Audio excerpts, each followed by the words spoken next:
Hello students, मैं आपकी Saroj ma'am आ गई हूँ आप लोगों के सामने फिर से एक नए चैप्टर और एक नए वीडियो के साथ। हम लोग क्लास 10th की बायो पढ़ रहे हैं, जिसमें बायो का एक नया चैप्टर आज हम लोग स्टार्ट करने वाले हैं, हेरिडिटी। इसके पहले हम लोगों ने how do organism reproduce complete कर लिया है और आज हम लोग हेरिडिटी स्टार्ट करेंगे। राइट, हेरिडिटी क्या है, व्हाट इज हेरिडिटी? पहले हम लोग देख लेते हैं कि इस चैप्टर में हम लोग क्या क्या टॉपिक्स कवर करने वाले हैं। फर्स्ट हम लोग इंट्रोडक्शन देखेंगे कि हेरिडिटी की इंट्रोडक्शन क्या होती है। Right, then heredity, then variation क्या होता है। Okay, then acquired and inherited traits, acquired और इनहेरिटेड ट्रेड्स क्या होते हैं, वैसे लक्षण जो हमें पहले से एक्वायर्ड है या फिर हमने ऊपर किसी से लिए हैं। ओके, मेंडल्स कंट्रीब्यूशन, देन हम लोग मेंडल्स का कंट्रीब्यूशन पढ़ेंगे। और मेंडल्स का कंट्रीब्यूशन जो थे वो उन्होंने दो तरह से दिए थे, एक था उनका मोनोहाइब्रिड क्रॉस और देन दूसरा था उनका dihybrid cross. Then what is acquired trait, inherited trait, variation, Mendel contribution, monohybrid, dihybrid, ये सब हम लोग कहाँ पढ़ने वाले हैं, हम अपने आज के इस चैप्टर में। ये हमारा वन शॉर्ट वीडियो है, इसमें आज हम करेंगे। Okay, without wasting your time, come to our today's topic, heredity. What is heredity? The transmission of characters या traits from one generation to the next generation is called heredity. एक generation से दूसरे generation में लक्षण, गुण, character, trades जो भी कहिए, उनका ट्रांसमिशन होना हेरिडिटी कहलाता है। सिंपल से लैंग्वेज में कि आप लोग हेरिडिटी समझेंगे। हेरिडिटी क्या है कि हम लोगों ने जब हाउ डू ऑर्गेनिज्म रिप्रोड्यूस पढ़ा था तो उस टाइम हम लोगों ने क्या पढ़ा था कि जब मेल रिप्रोडक्शन होता है, फीमेल रिप्रोडक्शन होता है, तो उस टाइम क्या होता है कि गैमेट्स बनते हैं। जब male and female sperm and ovum का फ्यूजन होता है, फर्टिलाइजेशन होता है, देन जाइगोट बनता है, जाइगोट से फिर एम्ब्रियो बनता है, एम्ब्रियो से हम लोग फीटस बनता है और फीटस से देन बेबी हो जाता है। तो ये था हमारा रिप्रोडक्शन पीरियड कि रिप्रोडक्शन कैसे होता है। राइट, बट आज हम लोग पढ़ रहे हैं कि जो बेबी हमारा बना, जो फीटस बना, जो एम्ब्रियो बना, उसमें उसके फादर या मदर के कैरेक्टर्स कैसे इनहेरिट होते हैं। राइट, उसमें उसके फादर के कितने कैरेक्टर्स होते हैं, उसके मदर के कितने कैरेक्टर्स होते हैं, कैसे डिसाइड होता है कि उनकी आईज का कलर क्या होगा, उनके लिप्स का कलर क्या होगा, उनके स्किन का कलर क्या होगा, उनके कैरेक्टर क्या होंगे, ये सब वो लोग कहाँ से लेते हैं। जो एम्ब्रियो है, जो फीटस है या जो बेबी हो गया, वो ये सब कहाँ से ले रहा है, अपने फादर से। क्योंकि न्यूक्लियस में क्या है, डीएनए है, डीएनए में क्या है, उसके कैरेक्टर्स हैं जो क्या होते हैं, ट्रांसमिट होते हैं from father to baby, from mother to baby. Okay, तो हम लोग आज हेरिडिटी में यही पढ़ने वाले हैं कि एक बेबी जो हो रहा है, जो न्यू बॉर्न बेबी हो रहा है, तो उसके अंदर जो उसके डीएनए के कैरेक्टर्स हैं वो उसको कैसे लेता है अपने फादर और मदर से। कितने कैरेक्टर्स फादर्स के जाते हैं, कितने कैरेक्टर्स मदर के जाते हैं, ये सब हमारा डिपेंड करता है डीएनए पर। और ये किसी की स्टडी को हम लोग हेरिडिटी बोलते हैं। Right, the transmission of characters from one generation to next generation is called heredity. Then एक टर्म आता है वेरिएशन। पहले हम लोग बेसिक टर्म समझ लेते हैं ताकि हमें चैप्टर पढ़ने में आसानी हो जाए। वेरिएशन क्या है? The difference in the characters among the individual of the same species are called variation. अब देखिए यहाँ पे एक टर्म है सेम स्पीसीज, कह रहा है कि डिफरेंस है, स्पीसीज सेम है। दैट मीन्स आप लोग कह सकते हैं कि एक ही घर के दो भाई बहन, या एक ही घर में दो भाई, एक ही घर में दो बहन, ऐसे। राइट, इसको हम लोग ह्यूमन बींग्स के एग्जांपल से समझते हैं। The difference in the characters. अब जैसे मैं खुद दो बहन, तो मान लीजिए कि मेरा जो कैरेक्टर है वो जरूरी नहीं कि मेरी बहन का भी वैसे ही कैरेक्टर है, मेरा जो कलर है जरूरी नहीं कि उसका भी वही कलर है। राइट, तो हम लोग स्पीसीज क्या है, सेम है। तो सेम स्पीसीज के कैरेक्टर्स में जो डिफरेंस देखने को मिलता है उसे ही हम लोग वेरिएशन कहते हैं। गेटिंग? देन अब हम लोग पढ़ रहे हैं, हेरिडिटी पढ़ रहे हैं कि लक्षण क्या है, गुण क्या है। देन हम लोग जीन्स पढ़ रहे हैं, जीन क्या है। तो आखिर हम लोग ये किसके अंदर पढ़ रहे हैं? अब हम लोग सेल के बारे में पढ़ते हैं तो उसे हम लोग सेल बायोलॉजी कहते हैं, राइट। तो उसी तरह हम लोग हेरिडिटी वेरिएशन ये सब पढ़ रहे हैं, तो एक टर्म यहाँ आता है genetics, the branch of biology. Genetics क्या है, ध्यान से सुनेंगे। The branch of biology that deals with the transmission of characters variation is known as genetics. Bio का ऐसा ब्रांच, बायोलॉजी का ऐसा ब्रांच जो डील्स करता है किससे, ट्रांसमिशन ऑफ कैरेक्टर्स, कैरेक्टर के ट्रांसमिशन से, वेरिएशन से कि एक ही स्पीसीज के दो लोगों में डिफरेंस कैसे है, वेरिएशन से, तो उसकी स्टडी को हम लोग जेनेटिक्स कहते हैं। आई बात समझ में, व्हाट इज जेनेटिक्स। देन हम लिखते हैं कि जेनेटिक्स के विलियम बैटसन जो थे, इन्होंने टर्म दिया था जेनेटिक्स। हर चीज की खोज किसी न किसी ने की थी, है ना। तो उसी तरह जेनेटिक्स की खोज किसने की, जेनेटिक्स टर्म जो था सबसे पहले किसने दिया, विलियम बैटसन ने, okay. Then Gregor John Mendel, ये हमारे एक महान साइंटिस्ट थे। इन्होंने क्या किया कि फादर ही बन गए। जैसे सेल बायो के हम लोग पढ़ते हैं ना, ठीक है, तो उसी तरह ये क्या थे कि ग्रेगर जॉन मेंडल को इन्होंने इतने कंट्रीब्यूशन दिए अपने, इतने रिसर्चेस किए जेनेटिक्स पे कि इन्हें कहा जाता है फादर ऑफ जेनेटिक्स। तो who is the father of genetics, Gregor John Mendel. Shortcut में इन्हें सिर्फ मेंडल के नाम से ही लोग जानता है या लिखता है, ठीक है। बट बैटसन क्या थे, उन्होंने टर्म जेनेटिक्स को पॉइंट किया था, टर्म जेनेटिक्स दिया था। देन हम लोग देखते हैं कि जब वेरिएशन है तो वेरिएशन की इंपॉर्टेंस क्यों है। जब एक ही स्पीसीज के दो लोगों में वेरिएशन है, डिफरेंस है उनके कैरेक्टर्स में, उनके शेप में, उनके साइज में, उनके कलर में, तो फिर उसकी जरूरत क्या है, इंपॉर्टेंस देखते हैं। What is the importance of variation, ठीक है, वेरिएशन की इंपॉर्टेंस क्या है, क्यों है। तो पहली तो वेरिएशन की इंपॉर्टेंस आती है कि it brings adaptation in individual.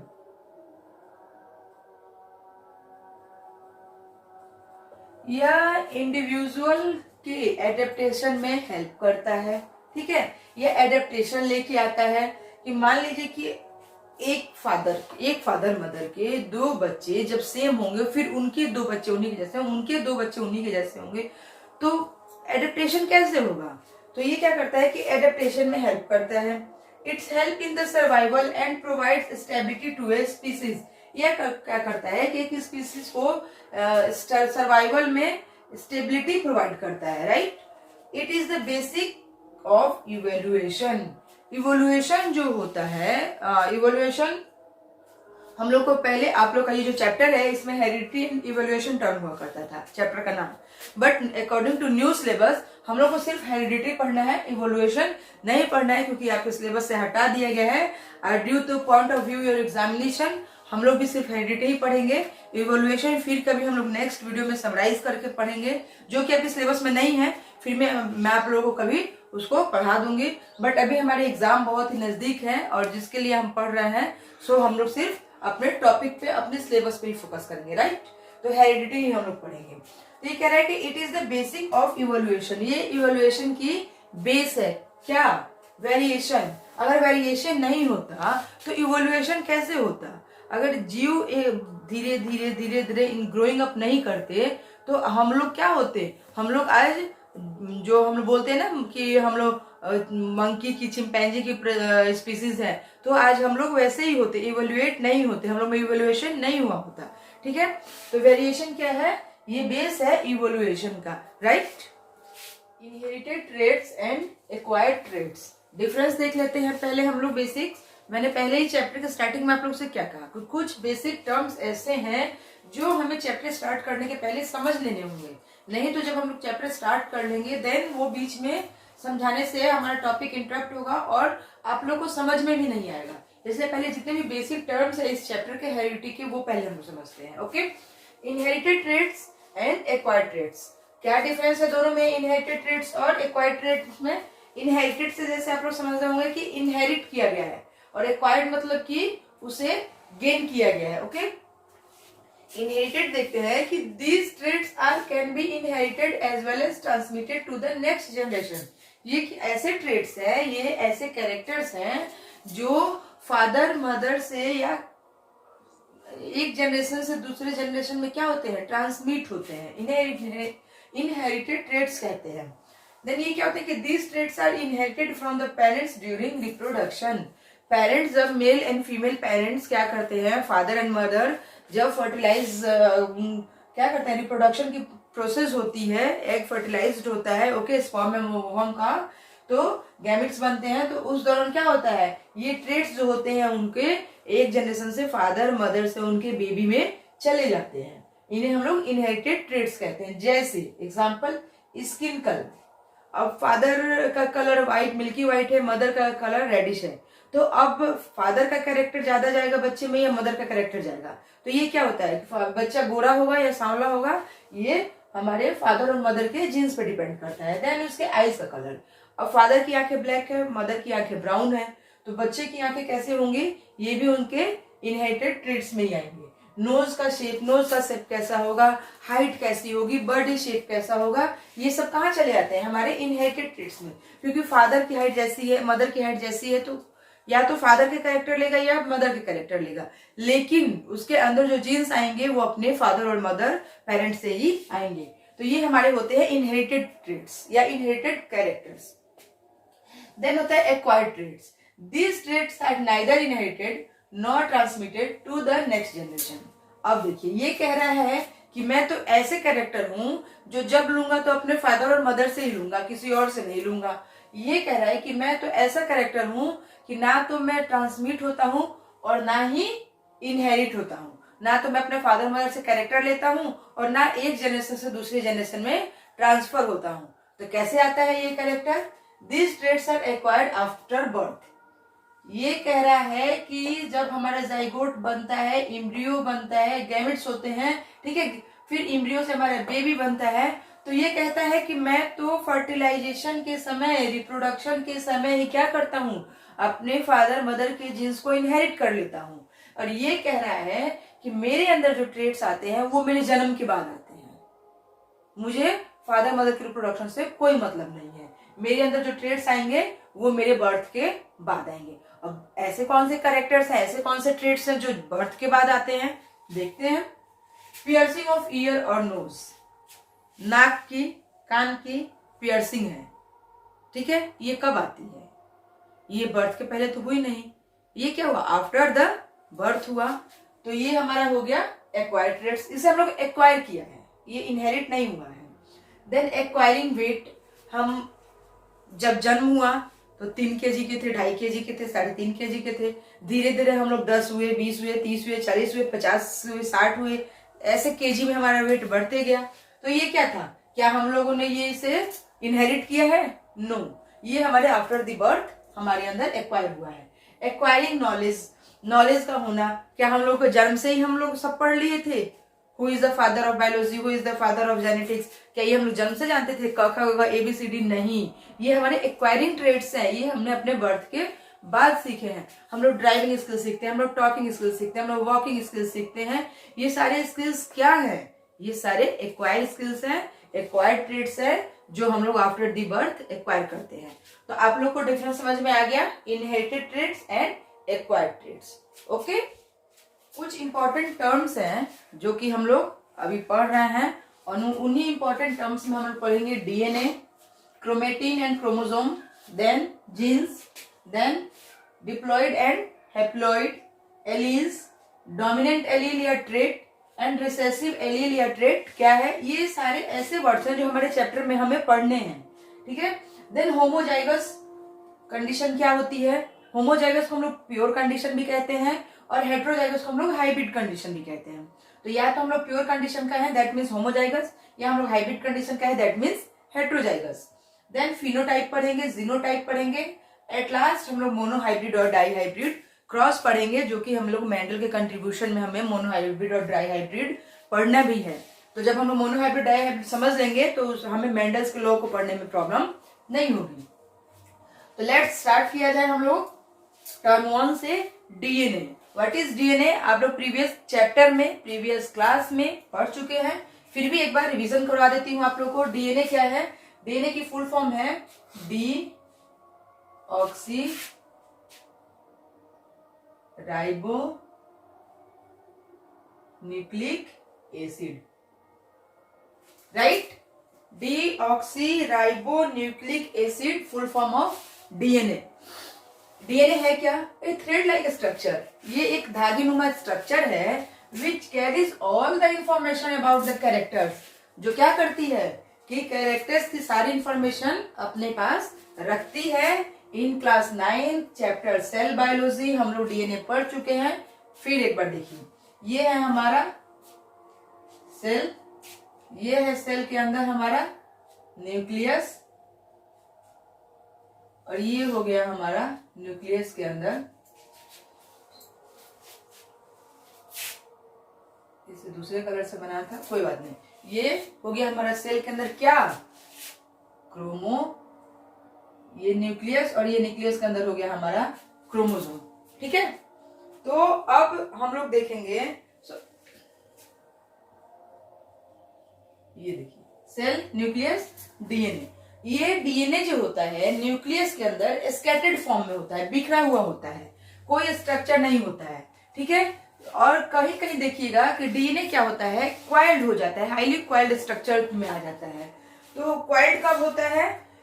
अब क्रोमेटिन देख लेते हैं पहले, क्रोमेटिन एंड क्रोमोसोम, इससे आप लोग को क्लियर हो जाएगा कब क्वाइल्ड रहता है, कब डिस्पर्स्ड रहता है। तो क्रोमेटिन क्या है?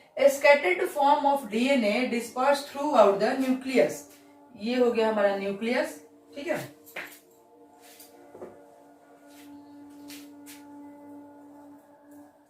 अलग कलर से बता रही हूं, आप लोग को क्लियर होगा।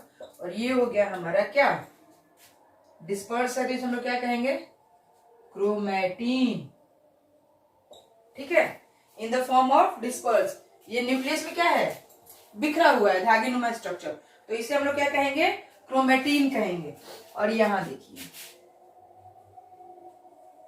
ये हो गया हमारा न्यूक्लियस, सेल नहीं है ये, सीधे मैं न्यूक्लियस को लेके चल रही हूँ, ठीक है, इसलिए कंफ्यूज नहीं होंगे कि मैम आउटर लेयर सेल।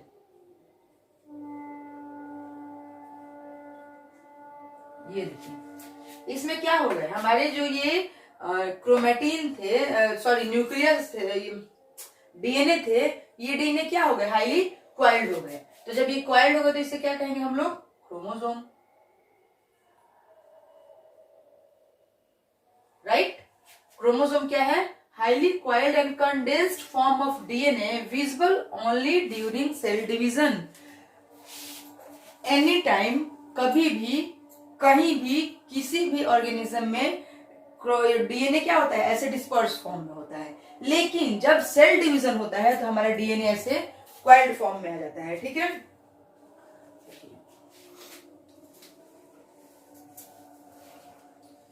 जैसे न्यूक्लियस की भी बात छोड़िए, बिखरा हुआ है हमारा, ये क्या है? ये फुली बिखरा हुआ है। अब ये देखिए, ठीक है,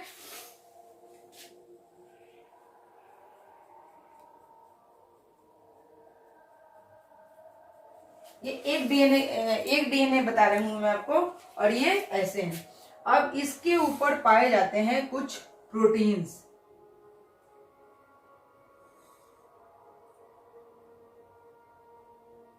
ऐसे, ठीक है। तो हमारे क्रोमोसोम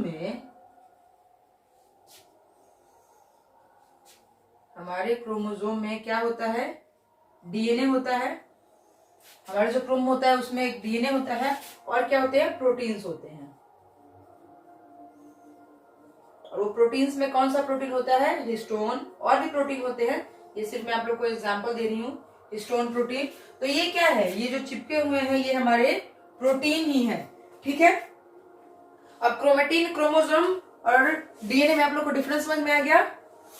नो एनीबॉडी कंफ्यूज?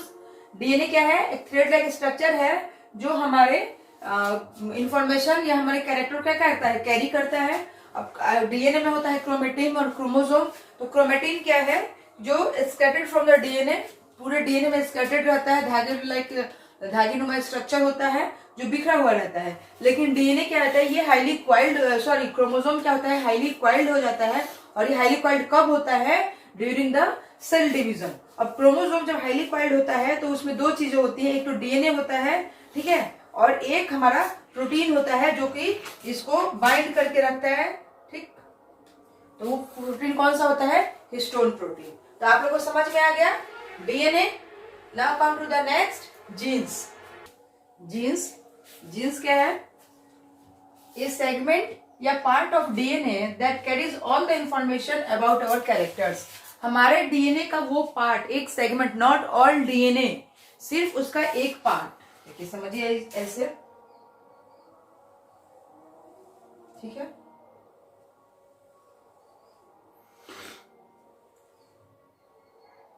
ये हो गया हमारा डीएनए। देन इसके एक पार्ट की तरफ चलते हैं, जैसे इसका इतना पार्ट, ठीक है।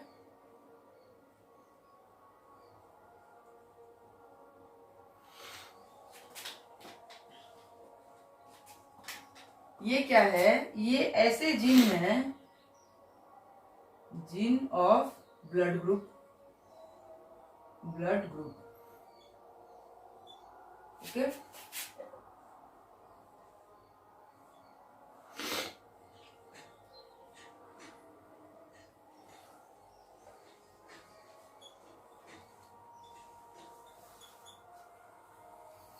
जीन फॉर आई कलर, ठीक है। ये कह रहा है कि ये सेगमेंट, हमारे डीएनए का एक सेगमेंट जो इंफॉर्मेशन कैरी करता है हमारे कैरेक्टर्स की।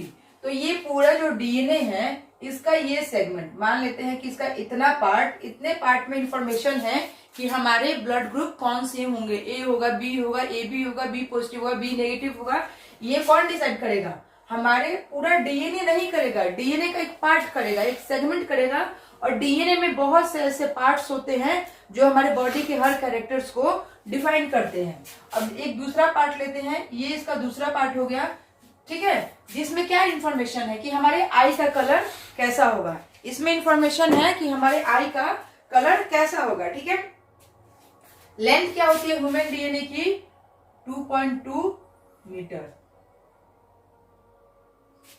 लेंथ क्या होती है डीएनए की? 2.2 मीटर होती है ह्यूमन डीएनए की लेंथ, ठीक है।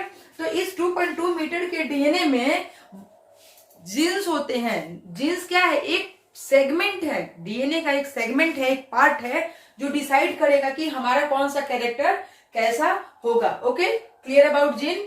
जीन क्या है? देन हमारा टर्म आता है एक तो हैप्लॉइड और डिप्लॉइड। हैप्लॉइड और डिप्लॉइड क्या है? डिप्लॉइड क्या है? 2 copies of each chromosome, chromosome की 2 कॉपी, ठीक है। डिप्लॉइड जैसे कि देखते हैं,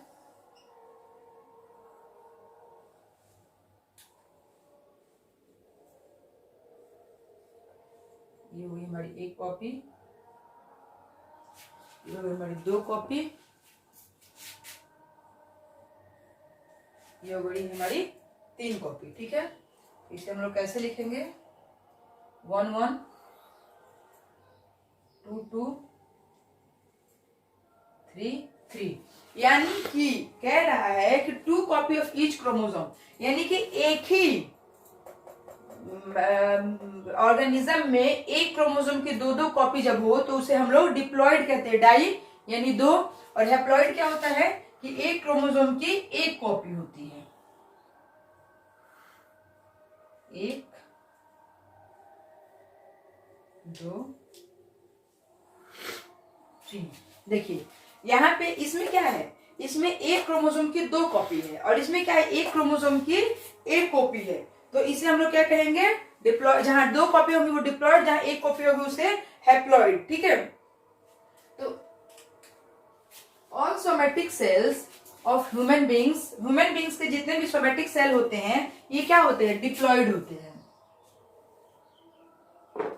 ह्यूमन बींग्स के सोमेटिक सेल जितने भी होते हैं वो क्या होते हैं? डिप्लॉइड होते हैं। अब आप लोग पूछेगा मैम सोमेटिक सेल क्या है? हमें तो सोमेटिक सेल ही नहीं पता, तो हैप्लॉइड डिप्लॉइड कैसे पता होगा? तो सोमेटिक सेल्स वैसे सेल्स होते हैं can not involve in sexual reproduction, can not involve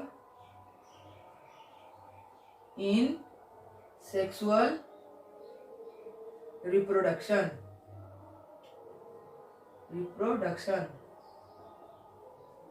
वैसे cells, somatic cells human beings के वैसे सेल्स हैं जो रिप्रोडक्शन में क्या करते हैं, इन्वॉल्व नहीं होते हैं। ठीक है, तो टोटल क्रोमोसोम नंबर कितना होता है ह्यूमन बींग्स का? Total chromosome number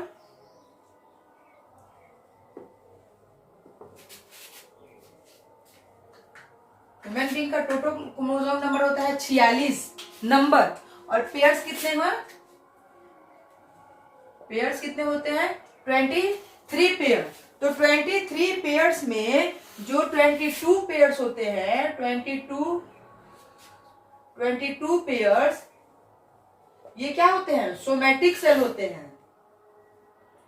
somatic cells होते हैं। ठीक है, 22 पेयर्स क्या होते हैं? सोमैटिक सेल होते हैं। सिर्फ एक पेयर क्रोमोसोम जो होता है, एक पेयर, वो क्या होता है हमारा? एक पेयर क्रोमोसोम क्या होता है? गैमेट्स होता है, सेक्स सेल्स होता है। और ये क्या होता है? हैप्लॉइड होता है। ठीक है, तो सोमैटिक सेल्स जितने भी होते हैं, क्या कह रहे हैं, सोमैटिक सेल की बात हो रही है। तो सोमैटिक सेल ह्यूमन बींग्स के जो होते हैं वो डिप्लॉयड होते हैं। और सोमैटिक सेल क्या होते हैं कि वैसे cell can not involve in sexual reproduction. वैसे सेल्स ह्यूमन बींग्स के जो सेक्सुअल रिप्रोडक्शन में इन्वॉल्व नहीं होते हैं उसे हम लोग सोमैटिक सेल कहते हैं। तो पहले देखते हैं, टोटल क्रोमोसोम नंबर 46 होती है, यानी कि 23 पेयर, और 23 पेयर में 22 पेयर जो होता है वो सोमैटिक होता है, उससे रिप्रोडक्शन से कोई मतलब नहीं होता है। ठीक है, लेकिन एक पेयर जो होता है वो हैप्लॉइड होता है और उसे ही रिप्रोडक्शन से मतलब होता है। अब जैसे ह्यूमन्स में देखते हैं गैमेट्स ऑफ ह्यूमन बींग्स।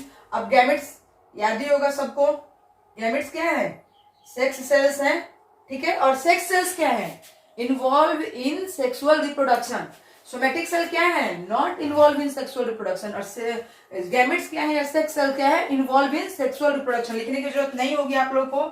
ठीक है, अब देखते हैं सेक्स सेल्स, देखते हैं यहां मेल के केस में। ठीक है,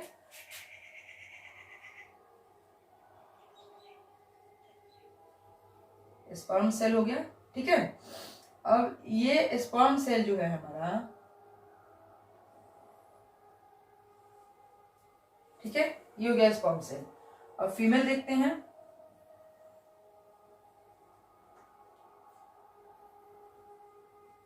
एग कहिए या ओवम कहिए। अब देखिए, ये भी हैप्लॉइड है, ये भी हैप्लॉइड है। ठीक है, अब ये हो गई हमारी ओवम। तो अब देखिए यहां क्या हो रहा है, इसको मैं यहां बाहर लिख रही हूं, इसको थोड़ा और बड़ा करती हूं तब आप लोग को समझ में आएगा। ठीक है, अब यहाँ पे देखिए, ये हो गया 1 2 3 4 5 एंड सो ऑन, ऐसे ऐसे करते करते ये हो जाता है हमारा क्या? 23। ठीक है, ये हो जाता है हमारा 23। अब आते हैं फीमेल के केस में। 1 2 3 4, फिर एंड सो ऑन करते करते हमारा आ जाता है 23वां क्रोमोसोम। ठीक है, तो टोटल मेल गैमेट में क्या थे? 23 क्रोमोसोम थे। टोटल क्रोमोसोम कितने हैं? Total chromosome 23। और यहां टोटल क्रोमोसोम कितने हैं?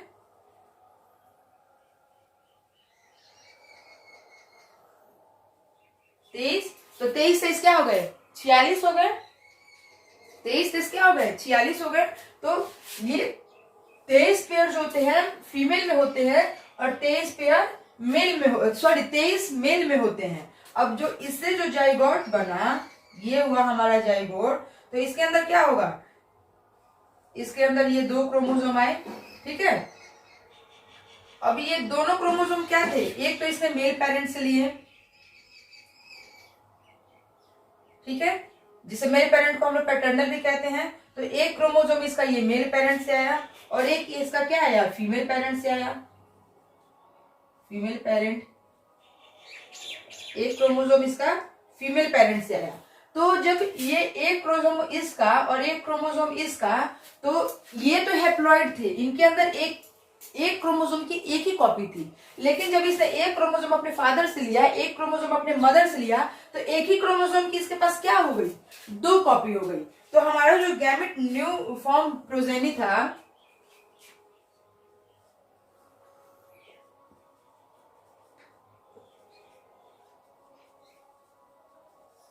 ये क्या करेगा, 2 कॉपीज ऑफ ईच क्रोमोसोम, ठीक है। तो अब ये क्या हो गया, डिप्लॉइड हो गया, ये क्या हो गया, डिप्लॉइड हो गया, क्योंकि इसने अपने फादर से एक क्रोमोसोम लिया, ठीक है। ये दोनों यहाँ फ्यूज कर रहे हैं ना, अब ये इसके क्रोमोसोम और इसके क्रोमोसोम फ्यूज कर गए, तो जब फ्यूज कर गए तो इसके अंदर क्या हो गया, 46 क्रोमोसोम हो गए, जो कि 23 पेयर में आ गए, ठीक है। तो उससे जो हमारे न्यू प्रोजेनी बना, इसका क्या हुआ, ये इसके अंदर ये डिप्लॉइड हो गया, इसके अंदर एक ही तरह के 2 क्रोमोसोम आ गए। तो आप लोग को समझ में आया कि हैप्लॉइड और डिप्लॉइड कैसे हुआ, ठीक है। तो जनरली याद रखेंगे 46 पेयर क्रोमोसोम होते हैं, सॉरी 46 क्रोमोसोम होते हैं, 23 पेयर, जिसमें 22 पेयर क्या होता है, सोमेटिक सेल होता है, और 1 पेयर ही सेक्स सेल होता है, ठीक है। सेक्स सेल जो सेक्सुअल रिप्रोडक्शन में इन्वॉल्व होते हैं, और सोमेटिक सेल जो इन्वॉल्व नहीं होते, ओके। एलील देखते हैं, एलील क्या है, एलील की डेफिनेशन हम दे सकते हैं, allele is an alternative variant version या form of a gene. Allele क्या है कि एक ही क्या करते हैं, एक ही जीन के अल्टरनेटिव या वेरिएंट वर्जन है, ठीक है। या हम लोग कह सकते हैं, ये डेफिनेशन है, ये भी डेफिनेशन है, ये भी डेफिनेशन है, या हम लोग कह सकते हैं 1 or 2 or more possible version, 1 or 2 possible version of a gene, एक जीन का 2 वर्जन, ठीक है, that are located at the specific location on specific chromosome. एक ही क्रोमोसोम में, ध्यान से सुनेंगे कि मैं क्या बोल रही हूँ, एक ही क्रोमोसोम में एक ही जीन का 2 वर्जन होना क्या कहलाता है, एलील कहलाता है। जैसे कि ये हमारा एक जीन है, इसमें देखिए ये एक जीन हो गया, ठीक है, जो हमें मेल पेरेंट से मिला, ये एक जीन है जो हमें फीमेल पेरेंट से मिला। मेल, अब इसमें डिसाइड क्या करना है, colour of eye, colour of eye, हमारी आंखों का रंग कैसा होगा, ये जीन डिसाइड कर रहा है, ठीक है। तो मान लेते हैं कि क्रोमोसोम नंबर 15 है, 15 नंबर क्रोमोसोम क्या करता है, आई कलर डिसाइड करता है, तो मान लीजिए ये क्रोमोसोम नंबर 15 है, ठीक है, क्योंकि इससे हम आई का कलर निकाल रहे हैं। तो जीन क्या है, सेम जीन है, जीन क्या है, एक ही जीन है, जो क्या डिसाइड करेगा, आंखों का कलर। जीन हम लोग क्या पढ़ा था कि डीएनए का एक स्पेसिफिक पार्ट जो क्या करता है, किसी एक कैरेक्टर को डिस्प्ले करता है। तो ये हमारा एक कैरेक्टर है, कलर ऑफ आई, एक ही कैरेक्टर है, ध्यान से सुनिए आप लोग, ये कलर ऑफ आई जो है हमारा, ये एक कैरेक्टर है, लेकिन एक कैरेक्टर के 2 जीन हो गए। कैसे, एक तो इसे फादर से मिला, एक इसे मदर से मिला। फादर की आंखें ब्लैक थी, सॉरी फादर की आंखें ब्राउन थी, तो ये इसे हम कैपिटल बी से शो कर रहे हैं, बट मदर की आंखें ब्लू थी, तो इसे हम स्मॉल बी से शो कर रहे हैं। तो अब ये कह रहा है कि एक ही जीन में, अब देख लीजिए, एक ही जीन में क्या कर रहे हैं, दोनों एक ही जीन में फाइट कर रहे हैं कि नहीं मेरी आंखों का रंग ब्राउन होगा, वो कह रहे हैं नहीं मेरी आंखों का रंग ब्लू होगा। तो आखिर इनकी आंखों का रंग होगा कौन सा, क्योंकि फादर कह रहा है कि मैं ब्लू आईज के एलील दे रहा हूं इसे, मदर कह रही है कि मैं, सॉरी फादर बोल रहा है कि मैं ब्राउन आई का एलील दे रहा हूं, मदर कह रही है कि मैं ब्लू आई दे रही हूं। तो आखिर एक ही जीन में 2 वेरिएंट हो गए ना, उसी वेरिएंट को हम लोग क्या कहते हैं, एलील कहते हैं, ठीक है। तो अब डिसाइड कैसे होगा कि इसकी आंखों का रंग कैसा होगा, तो वो जो कैपिटल बी से हम लोग करते हैं शो, उसे हम लोग डोमिनेंट बोलते हैं, और जो स्मॉल बी से डिनोट करते हैं उसे हम लोग रिसेसिव बोलते हैं। तो डोमिनेंट जो होता है वो स्ट्रांग होता है। अब एक ही चीज के लिए अगर 2 बच्चे लड़ाई करें कि मुझे भी चाहिए चॉकलेट, मुझे भी चाहिए चॉकलेट, और दोनों को फाइट करा दिया जाए, तो जो स्ट्रांग होगा वो छीन लेगा, और जो वीक होगा वो दे देगा, उसे छोड़ना पड़ेगा क्योंकि वो वीक है। तो सेम यही केस होता है in the case of allele.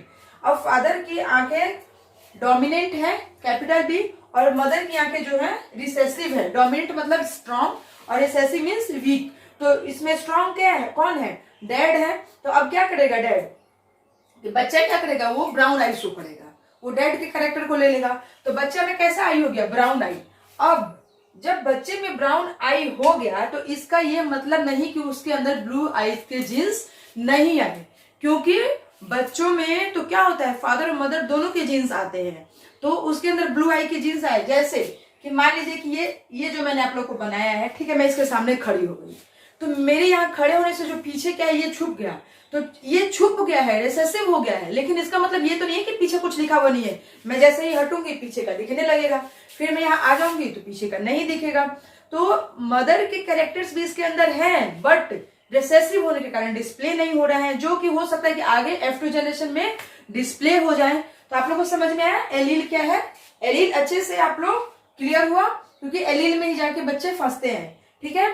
तो डोमिनेंट जो होगा उसी के कैरेक्टर हमेशा शो होंगे, और जो रिसेसिव होगा उसके कैरेक्टर उसमें होते हैं बट शो नहीं हो पाते हैं। जैसे कि पीछे बोर्ड पे है, लेकिन मैं खड़ी हूं, मैं स्ट्रांग हूं, तो मैंने उसे ढक दिया है। अब मैं हट गई तो फिर ये दिखने लगा, राइट। देन हम लोग आते हैं डोमिनेंट एलील और रिसेसिव एलील। अभी इसके पीछे हमने एलील जो पढ़ा, एलील में हमें क्या टर्म मिला, 2 टर्म मिला, डोमिनेंट और रिसेसिव। तो पहले डोमिनेंट और रिसेसिव को हम लोग समझ लेते हैं, ठीक है, डोमिनेंट और रिसेसिव। देन हम लोग होमोजाइगस और हेटेरोजाइगस को समझेंगे। तो डोमिनेंट क्या है कि dominant allele is the stronger one from the 2 allele. Dominant allele ऐसा एलील है जो क्या होता है, 2 एलील में से जो स्ट्रांग होता है उसे हम लोग डोमिनेंट कहते हैं। बट रिसेसिव क्या है? Recessive allele is the weaker one from the 2 allele. Recessive allele क्या है कि 2 जो एलील होंगे उसमें से जो कमजोर होगा उसे हम लोग रिसेसिव एलील कहेंगे, और जो स्ट्रांग होगा उसे हम लोग डोमिनेंट एलील कहेंगे। डोमिनेंट एलील को डिनोट किया जाता है कैपिटल लेटर से, ठीक है, capital T, capital B, capital R, capital V, capital W, ठीक है। ठीक इसी तरह इसको डिनोट कैसे करेंगे? Denoted by small t, small v, small r, small v, small w, ठीक है। उसे कैपिटल से डिनोट कर रहे हैं तो इसे हम लोग स्मॉल से डिनोट कर रहे हैं। ये क्या करता है? Dominant allele express itself in both, अपने आप को होमोजाइगस कंडीशन में भी एक्सप्रेस करता है और अपने आप को हेटेरोजाइगस कंडीशन में भी एक्सप्रेस करता है। बट रिसेसिव क्या होता है? Express itself in only homozygous condition, ठीक है। ये क्या है? ये अभी आगे आप लोगों को बताऊंगी, होमोजाइगस हेटेरोजाइगस तो क्लियर हो जाएगा। ये अपने आप को दोनों ट्रेट्स में, दोनों कंडीशन में एक्सप्रेस कर देगा। लेकिन ये क्या है? रिसेसिव जो है अपने आप को सिर्फ होमोजाइगस कंडीशन में ही एक्सप्रेस करेगा। और इसे किससे डिनोट करते हैं? स्मॉल लेटर से। तो जब दोनों स्मॉल होंगे तभी क्या होगा? वहां रिसेसिव एक्टिव होगा। देन डोमिनेंट ट्रेट क्या होता है? ये तो डोमिनेंट एलील था। अब ट्रेट क्या है कि trait which appear due to the expression of dominant allele is called dominant trait. Dominant allele की वजह से जो क्या होता है, कैरेक्टर अपीयर होता है या जो एक्सप्रेशन होता है उसे हम लोग क्या कहते हैं? डोमिनेंट ट्रेट कहते हैं। तो फिर रिसेसिव ट्रेट किसे कहते हैं? रिसेसिव ट्रेट होता है trait which appear due to expression of recessive allele, ठीक है, is called recessive trait। Dominant allele की वजह से जो एक्सप्रेशन होगा उसे डोमिनेंट ट्रेट, और रिसेसिव एलील की वजह से जो एक्सप्रेशन अपीयर होगा उसे हम लोग रिसेसिव ट्रेट बोलते हैं। Okay, now come to the homozygous and heterozygous condition. Then homozygous condition, heterozygous condition और होमोजाइगस रिसेसिव कंडीशन। तो होमो मीन्स क्या होता है? होमो मीन्स होता है सिमिलर, ठीक है। होमो मीन्स सिमिलर, और हेट्रो मीन्स डिफरेंट।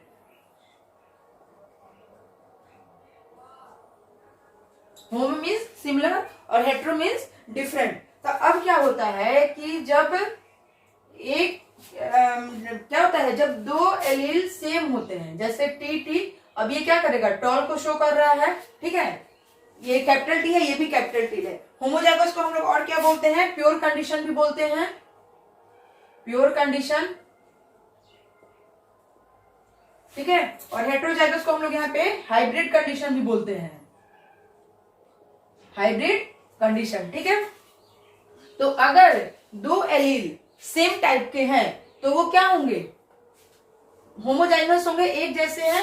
अब हेट्रोजाइगस में क्या होता है, हाइब्रिड होता है, एक इसने स्मॉल ले लिया, एक इसने कैपिटल ले लिया, एक इसने स्मॉल ले लिया, लेकिन ये कैरेक्टर क्या शो करेगा, टॉल का ही शो करेगा, क्योंकि डोमिनेंट क्या होता है, जो कैपिटल होता है वही स्ट्रांग होता है, और जो स्ट्रांग हुआ वही अपना कैरेक्टर शो करेगा। और होमोजाइगस रिसेसिव में क्या होता है कि दोनों स्मॉल कैरेक्टर के, दोनों क्या होते हैं, रिसेसिव होते हैं, तो तू भी कमजोर मैं भी कमजोर, तो दोनों एक साथ मिल गए, तो ये क्या हो जाते हैं, ये ड्रॉप हो जाएंगे,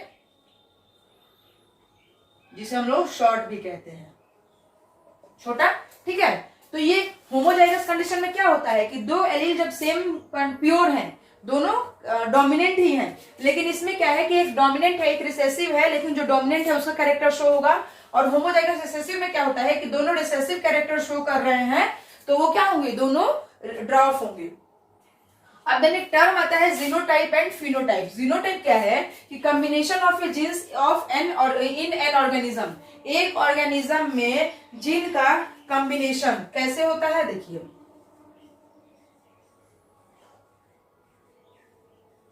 ये देखिए, ये प्लांट है, ठीक है, ये डोमिनेंट कैरेक्टर शो कर रहा है। अब ये देखिए,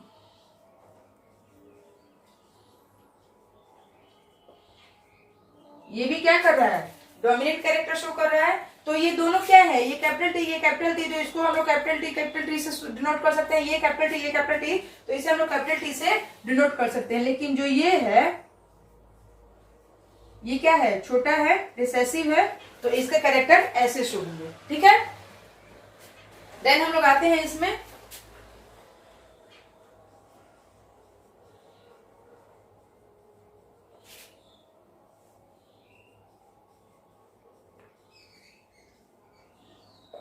तो इसे हम लोग टॉल कह सकते हैं, ठीक है, क्योंकि ये दोनों क्या है, सेम है, लंबे हैं, लेकिन ये क्या है,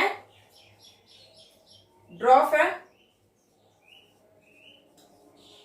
ठीक। तो फिनोटाइप क्या है कि उसकी फिजिकल अपीयरेंस है, राइट। फिनोटाइप फिजिकल अपीयरेंस है, अपीयरेंस ऑफ एन ऑर्गेनिज्म और ऑब्जर्वेबल फिजिकल ट्रेट, उसके जो फिजिकल ट्रेट से जो उसे ऑब्जर्व किया जाता है उसे क्या कहते हैं, फिनोटाइप कहते हैं। और जो उसके जीन्स है, तो ये क्या है, ये देखने में दोनों टॉल हैं, तो ये टॉल हो गए, और ये देखने में छोटा है तो ये ड्रॉप हो गया, तो ये इसकी फिजिकल अपीयरेंस थी। लेकिन ये क्या होता है कि कॉम्बिनेशन ऑफ जीन होता है कि ये भी डोमिनेंट, ये भी, ये डोमिनेंट, ये रिसेसिव, अगर इसको लिया जाए तो ये दोनों क्या हो गए, टॉल है, तो दोनों क्या हो गए, डोमिनेंट हो गए। अगर इसको लिया जाए तो ये दोनों क्या है, यहाँ भी यही अपना इफेक्ट दिखाएगा, क्योंकि ये कैपिटल है, डोमिनेंट है, और जहां ये दोनों रिसेसिव हो जाएंगे वहां रिसेसिव अपना इफेक्ट दिखाएगा। तो ये था हमारा होमोजाइगस, हेट्रोजाइगस, ठीक है, और फिनोटाइप और जीनोटाइप। अब हम लोग आते हैं कि मेंडल का contribution, Mendel and his contribution, Mendel और उसके कंट्रीब्यूशन क्या थे, ठीक है, किसमें, हेरिडिटी में। तो he work on pea plant, Mendel ने किस पौधे पे काम किया था, पी प्लांट पे। पी प्लांट को हम लोग क्या कहते हैं, PISUM, pisum sativum, SATIVUM। Pea plant को हम लोग बोटेनिकल नेम क्या होता है, पीसम सटाइवम होता है, और जब हम लोग इसे हैंड रिटन लिखते हैं तो इसे हम लोग क्या कहते हैं, अंडरलाइन कर देते हैं। He propose 3 laws of inheritance, Mendel ने इनहेरिटेंस के 3 लॉ दिए थे, वो लॉ अभी हम लोग आगे पढ़ेंगे। और मेंडल ने क्या दिया था, 7 traits studied by Mendel, Mendel के द्वारा क्या थे, 7 ट्रेट्स स्टडीड किए गए थे। वो 7 ट्रेट्स कौन कौन से थे, आइए हम लोग उसे देखते हैं। उसने पहले देखा था मेंडल ने कि, ठीक है, और उस 7 ट्रेट में उसने क्या देखा था कि उसके डोमिनेंट ट्रेट कौन से होंगे और रिसेसिव ट्रेट कौन से होंगे। तो पहले उसने देखा था सीड शेप, अब सीड की शेप कैसे होगी, डोमिनेंट होगी तो राउंड होगी, ठीक है, और रिसेसिव होगी तो रिंकल होगी, ठीक है, रिसेसिव होगी तो रिंकल होगी, राइट। देन उसने देखा था सीड का कलर, कि सीड का कलर कैसा होगा, अगर डोमिनेंट होगा तो येलो होगा। ये इंपॉर्टेंट है, इसे याद रखना होता है, ये हमारे एग्जाम में कभी कभी पूछ भी लेता है, ठीक है। फ्लावर का कलर कैसा होगा, वायलेट होगा, ठीक है, क्योंकि इसने किस पे सर्च किया था, किस पीसम सटाइफम पे, पी पे। तो पी प्लांट के फ्लावर जो होते कैसे होते हैं, या तो वायलेट होते हैं या व्हाइट होते हैं, तो ठीक है, इसने वायलेट लिया था और रिसेसिव में क्या लिया था, व्हाइट लिया था, राइट। देन पोड का कलर जो था, अब पोड की शेप कैसी थी, या तो वो फुल होगी या फिर कॉन्स्ट्रिक्टेड होगी, कॉन्स्ट्रिक्टेड होगी। फिर पोड का कलर क्या था, या तो ग्रीन होगा या येलो होगा, ठीक है। देन फ्लावर की पोजीशन क्या होगी, या तो एक्सियल होगी या टर्मिनल होगी, ठीक है। फिर स्टेम की लेंथ क्या थी, या तो टॉल होगी या ड्रॉप होगी, ठीक है। अब देखिए मेंडल ने क्या किया कि उसने 7 ट्रेट लिए, माने पी के प्लांट पे उसने उसके 7 कैरेक्टर पे रिसर्च किया, और वो 7 कैरेक्टर क्या थे कि सीड की शेप उसने कहा कि राउंड होगी तो डोमिनेंट होगा, रिंकल होगी तो रिसेसिव होगा, ठीक है। फिर राउंड मतलब कि राउंड ऐसे हुई, और रिंकल देखिएगा कोई कोई मटर का बीज ऐसे होता है, ठीक है, रिंकल हो गई। सीड का कलर अगर येलो है तो डोमिनेंट है, ग्रीन है तो रिसेसिव है। फिर फ्लावर का कलर अगर वायलेट है फ्लावर तो वो डोमिनेंट है, अगर व्हाइट है तो रिसेसिव है। देन उसने पॉड का शेप देखा, पॉड क्या हो, ये मटर जो होता है ना, ये मटर, ठीक है, तो ऐसे मटर होता है ना, तो वो कह रहा है कि पॉड की शेप देखी, क्या इसमें सारे मटर भरे हुए हैं, ये देखिए, ठीक है। तो अगर भरे हुए हैं तो फुल, अगर कहीं कहीं से देखिएगा कि ऐसे पिचका हुआ होता है, ठीक है, तो अगर भरे हुए नहीं है तो कॉन्स्ट्रिक्टेड। फिर पोड का कलर देखा कि कुछ पोड के कलर जो क्या होते हैं, ग्रीन होते हैं, और कुछ के येलोविश होते हैं।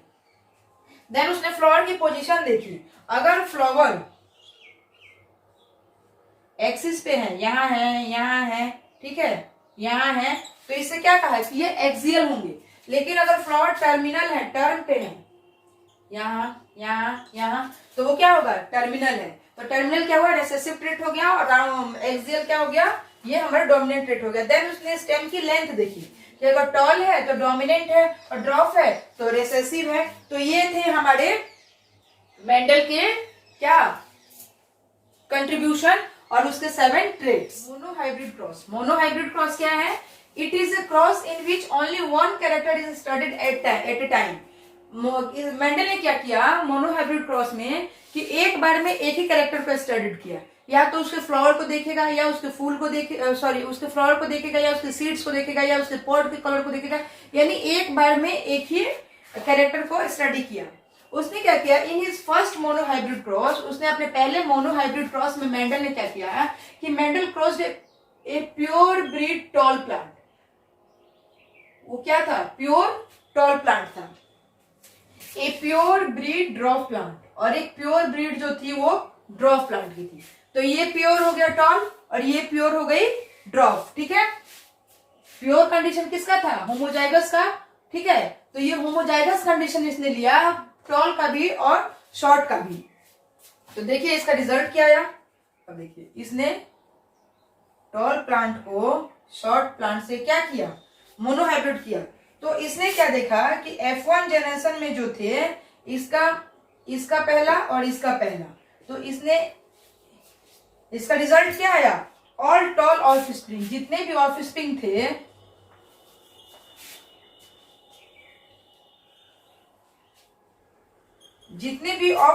थे वो क्या हुए, टॉल हो गए। ये इसका था F1 जनरेशन, ठीक है। F1 जनरेशन में क्या हुआ कि इसने प्योर टॉल का और प्योर ड्वार्फ का जब क्रॉस कराया तो उसके सारे प्लांट क्या हो गए, टॉल हो गए, ठीक है। फिर क्या किया कि F1 जनरेशन का लेके इसने फिर से क्रॉस किया, ये पहला क्रॉस था और ये दूसरा क्रॉस था।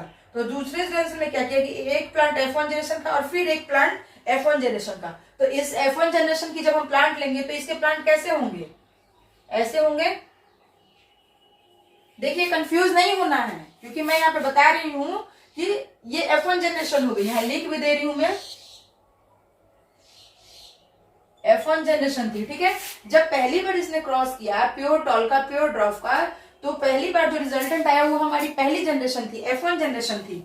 लेकिन फिर इसने क्या किया कि फिर इसके टॉल के कैरेक्टर, रिसेसिव के कैरेक्टर, जब ये प्लांट टॉल हो गया तो रिसेसिव के कैरेक्टर कहाँ गए, तो इसने क्या किया कि फिर F1 जनरेशन को फिर आपस में क्रॉस कराया। तो जब F1 जनरेशन की क्रॉस हुई तो ये क्या था, ये भी टॉल था, ये क्या था, ये भी टॉल था, ठीक है। तो इसका रिजल्टेंट क्या आया, अब इसका रिजल्टेंट देखिए कैसे आ रहा है। ये इसका प्लांट, इसको देखिए कैपिटल टी एक आया, फिर कैपिटल टी स्मॉल टी, ठीक है। फिर इसने इसके साथ क्रॉस किया, तो कभी भी कैपिटल पहले आता है स्मॉल बाद में आता है, तो ये क्या हो गया स्मॉल टी कैपिटल टी। तो हम लोग कह सकते हैं कि ये भी कैपिटल टी स्मॉल टी हुआ, ठीक है। और देन स्मॉल टी, ये थी हमारी F2 जनरेशन। ये कौन सी थी हमारी F2 जनरेशन। अब F2 जनरेशन में क्या हुआ कि ये टॉल, इसको हम लोग टॉल कहेंगे, ठीक है। यहाँ डोमिनेंट कौन है, टी कैपिटल टी है, और स्मॉल कौन है, सॉरी रिसेसिव कौन है, स्मॉल टी है। तो कैपिटल टी की वजह से ये क्या हुआ, ये भी टॉल हो गया, ये भी कैपिटल की वजह से ये भी टॉल हो गया। बट ये जो था ये स्मॉल टी था, तो ये क्या हो गया, ड्रॉप हो गया। सेकेंड जनरेशन में उसका रिजल्टेंट ये आया। तो इससे मेंडल ने ये निष्कर्ष निकाला कि डोमिनेंट कैरेक्टर के आगे रिसेसिव कैरेक्टर छिप जाते हैं, बट ऐसा नहीं है कि वो नहीं होते हैं। और F1 जनरेशन में अगर ये सामने नहीं आ पाए हैं तो कहीं ना कहीं जाके F2 जनरेशन में ये सामने आ जाते हैं, ठीक है। ये था मेंडल का मोनोहाइब्रिड क्रॉस। अब इसका डाईहाइब्रिड क्रॉस देखते हैं। हम लोग एक और क्रॉस देखते हैं मोनोहाइब्रिड का ही, कि कैसे गैमेट्स का फ्यूजन होता है। देखिए अब ये क्या थे, ये हमारे टॉल थे, पेरेंट्स कैसे थे, टॉल थे और ड्वार्फ थे। पेरेंट्स कैसे थे, कुछ टॉल थे और प्योर टॉल थे और प्योर ड्वार्फ थे, ठीक है। तो इससे जब हम लोगों ने एक गैमेट लिया, एक गैमेट कौन सा लेंगे हम, टी लेंगे, इसका एक गैमेट टी लेंगे, ठीक है। फिर दोनों को फर्टिलाइजेशन कराएंगे। जब दोनों का फर्टिलाइजेशन होगा तो क्या होगा, एक स्मॉल टी और एक कैपिटल टी, दोनों हमारी क्या हो गई, F1 जनरेशन हो गई। ये थी हमारी F1 जनरेशन। तो जब हमारी F1 जनरेशन आई तो F1 जनरेशन को हम लोग ने क्या किया, फिर से सेल्फिंग किया। ये हमारी जो F1 जनरेशन थी, तो इसमें क्या था, F1 जनरेशन से हम लोगों ने फिर गैमेट्स लिया। F1 जनरेशन के पास क्या था, ये था, तो फिर F1 जनरेशन का हम लोग गैमेट्स फिर से लिया। फिर यहां भी हम लोगों ने F1 जनरेशन का गैमेट्स लिया, कैपिटल टी स्मॉल टी, ठीक है। तो F1 जनरेशन से गैमेट लेके हमने क्या की, सेल्फिंग की। सेल्फिंग मतलब कि आपस में ही क्रॉस करा रहे हैं। यहाँ हम लोगों ने फर्टिलाइजेशन कराया मेल और फीमेल का गैमेट्स लेकर, लेकिन यहाँ क्या कर रहे हैं कि सेल्फिंग कर रहे हैं, ये आपस में ही सेल्फिंग कर रहे हैं। तो जब हमारा F2 जनरेशन जो आया, F2 जनरेशन जो हमारा हुआ,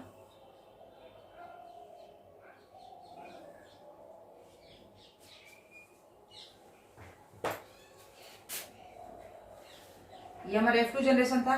मान लीजिए इधर फीमेल ले लेते हैं, इधर मेल ले लेते हैं, ठीक है। अब इसने सेल्फिंग की। F2 जनरेशन, F1 जनरेशन में कौन था, कैपिटल टॉल था, स्मॉल कैपिटल टी था, स्मॉल टी था। फिर F2 जनरेशन में भी क्या था, कैपिटल टी था, स्मॉल टी था। तो अब देखिए जब हम लोग इसकी सेल्फिंग कर रहे हैं तो यहाँ क्या होगा, एक रिजल्टेंट आएगा हमारा टी टी, एक रिजल्टेंट आएगा हमारा टी टी, ठीक है। फिर एक रिजल्टेंट आएगा, यहाँ देखिए कैपिटल टी स्मॉल टी में कभी भी सेल्फिंग करेंगे तो क्या हुआ, पहले कैपिटल टी ही आता है, और एक क्या आएगा रिजल्टेंट हमारा ये। तो ये जो अभी मैंने पीछे करके बताया उसी को मैं आपको ऐसे समझा रही हूँ, ठीक है।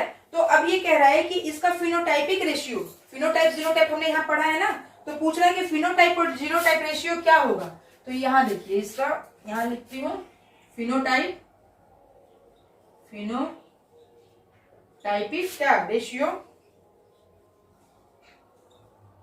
फिनोटाइप रेशियो क्या हुआ कि ये प्लांट जो थे, फिनोटाइप हम लोग अभी पढ़ा है, फिनोटाइप और जीनोटाइप। तो ये प्लांट की फिजिकल अपीयरेंस कैसी थी, तो फिजिकल अपीयरेंस इनकी देखिए कैसी थी।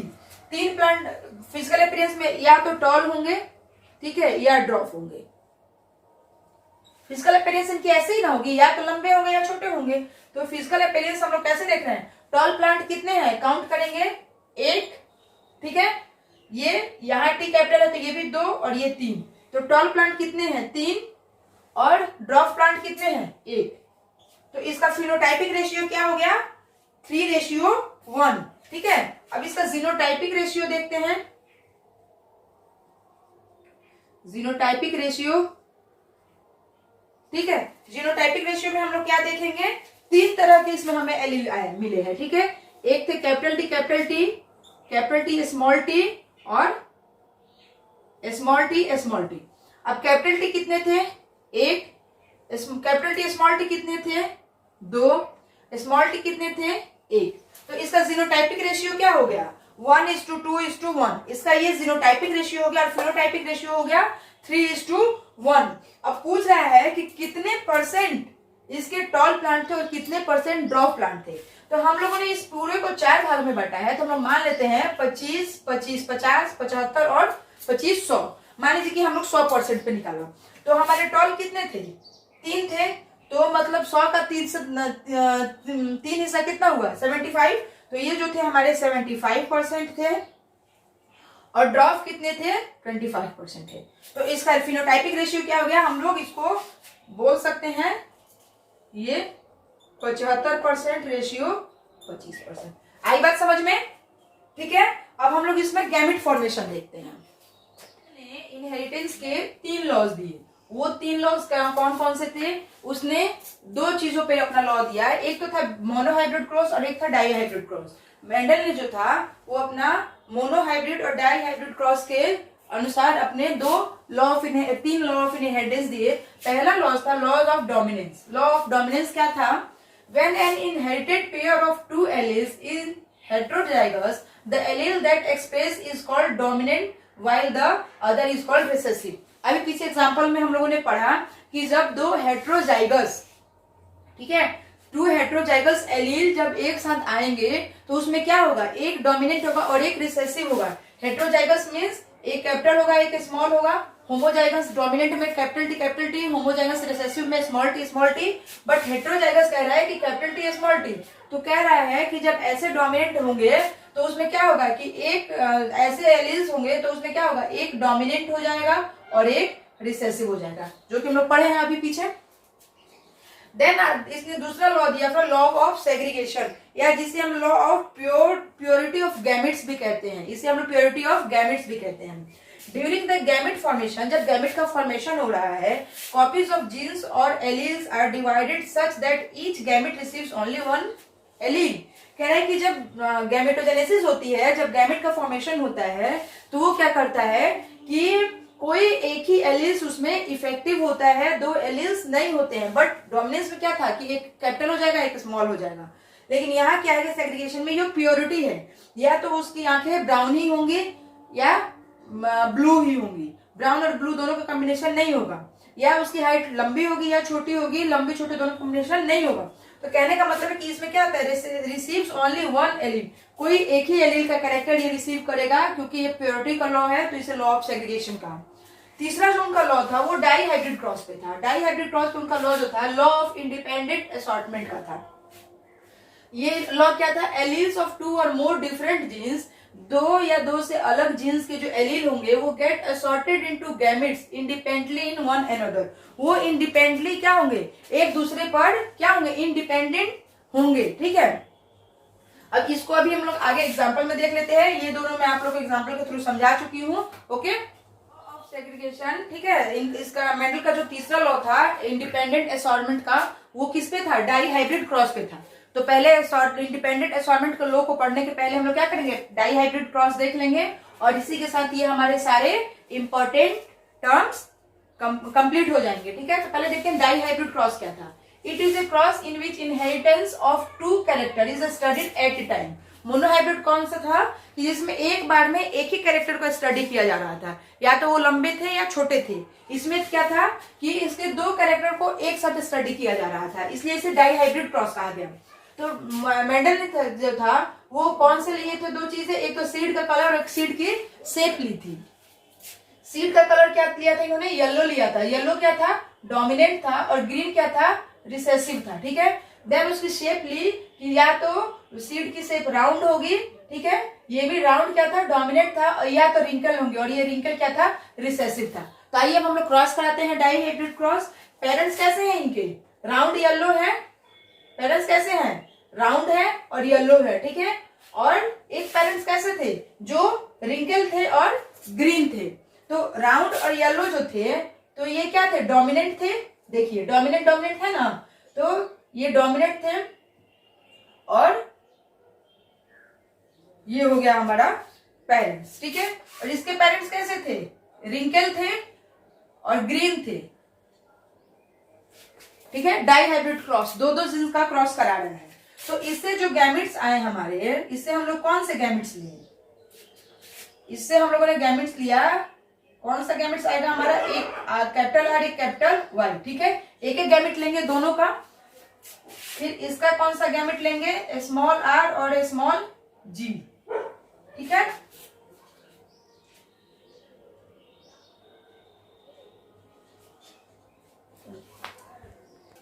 दोनों के एक एक जीन्स ले लिए। ठीक है, अब दोनों को क्या करा रहे हैं, क्रॉस करा रहे हैं, यानी फर्टिलाइजेशन करा रहे हैं। ठीक है, जब फर्टिलाइजेशन हुआ तो क्या हुआ, कैसे हमें क्या कौन सी जनरेशन मिली, कैपिटल आर स्मॉल आर। ठीक है, capital Y small Y, capital Y small Y, ये हमारी क्या थी, F1 जनरेशन थी। ठीक है, ये हमारी क्या थी, F1 जनरेशन थी, ये हमें F1 जनरेशन मिल गई।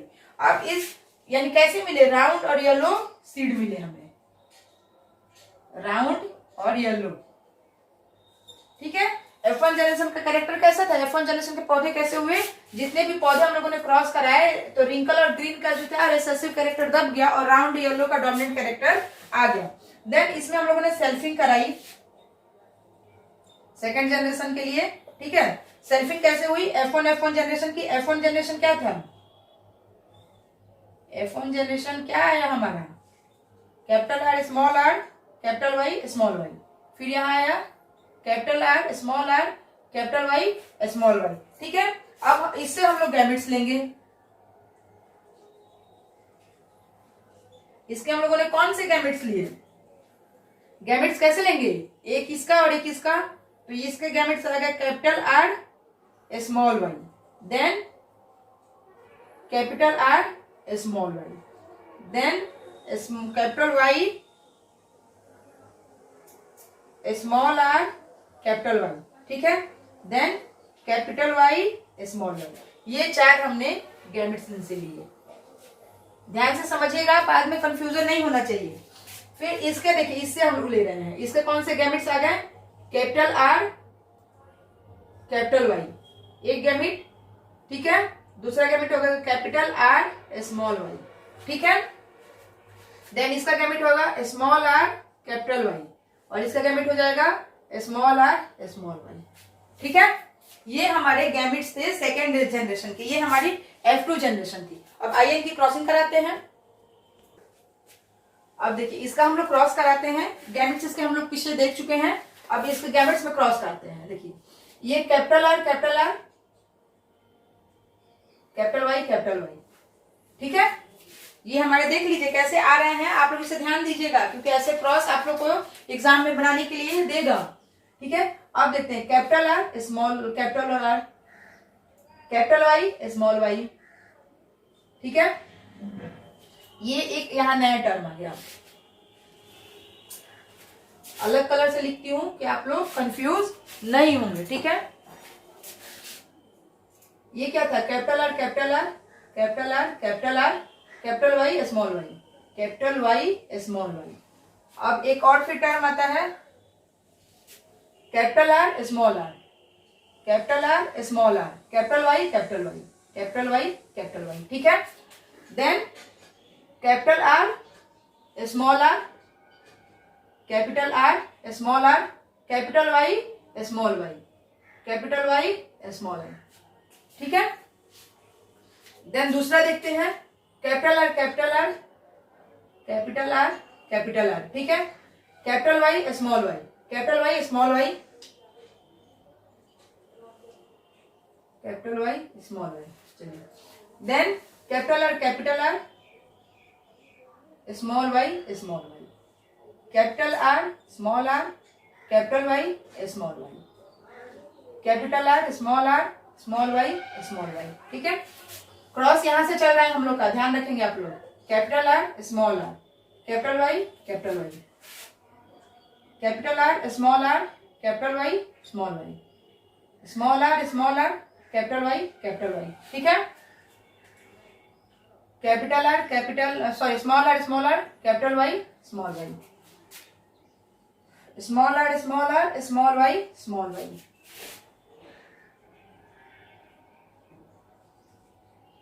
Small r small Y small Y, capital R capital Y small Y, capital R small Y small Y, small are capital Y small y, then last small r small Y small Y. ये था हमारा cross, जिसे हम लोगों ने कर लिया। अब यहाँ पे इसका रेशियो देखेंगे, ठीक है। डाइहाइब्रिड क्रॉस था ये हमारा। अब इसका फिनोटाइप रेशियो देखते हैं, फिनोटाइपिक रेशियो, ठीक है। फिनोटाइपिक रेशियो में पहले हम लोग ये देख लेते हैं कि इसके बीज जो कैसे थे, राउंड थे ना, नहीं लिखेंगे हम लोग, ऐसे ही आप लोग समझिए। देखिए इस हमने 4 तरह के बीज मिले। एक तो हमारा राउंड था, ठीक है, राउंड और येलो, देखिए राउंड था येलो था। दूसरा क्या कंडीशन मिला कि राउंड था और ग्रीन था, क्योंकि दूसरा कंडीशन था हमारा राउंड था और ग्रीन था, ठीक है। तीसरा कंडीशन हमारा क्या मिला कि रिंकल था और येलो था, रिंकल्ड था और येलो था। अब उसमें आप लोग चौथा कंडीशन देखिए क्या था कि कुछ रिंकल भी थे और क्या थे, ग्रीन भी थे,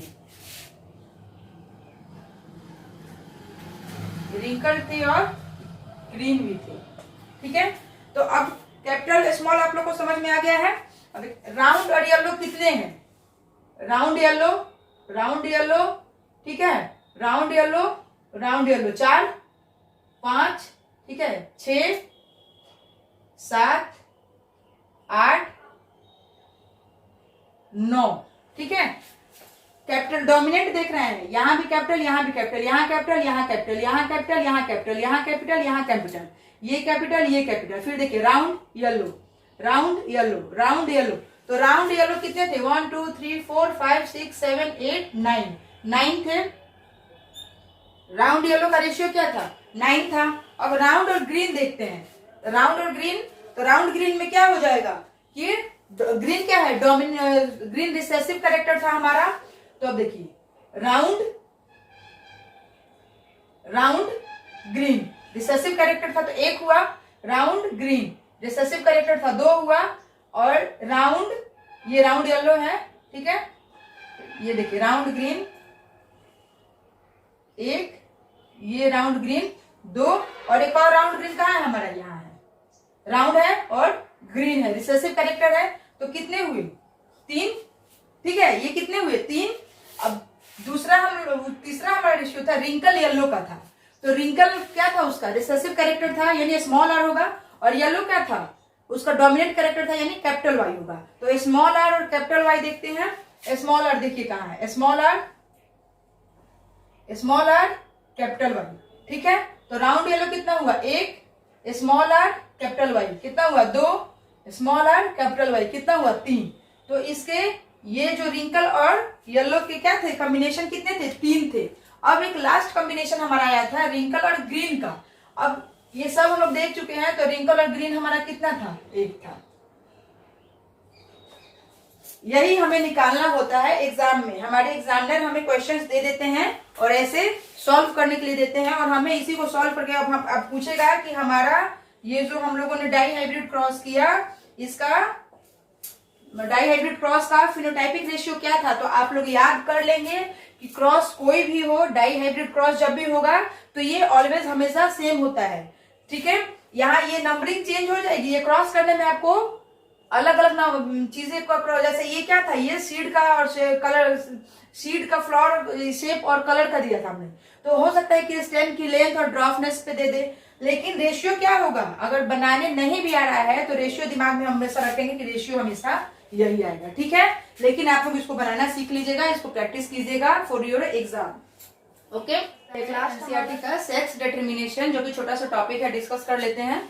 The process by which sex of a newborn individual determined is called sex determination। जब कोई भी नया बेबी जन्म लेता है, जब कोई भी नया न्यूबॉर्न चाइल्ड होता है, तो उसके सेक्स का डिटर्मिनेशन, कि उसका सेक्स क्या होगा, मेल होगा कि फीमेल होगा, क्या कहलाता है, सेक्स डिटर्मिनेशन कहलाता है। ये ह्यूमन बींग्स में कैसे होता है, सेक्स डिटर्मिनेशन इन ह्यूमन।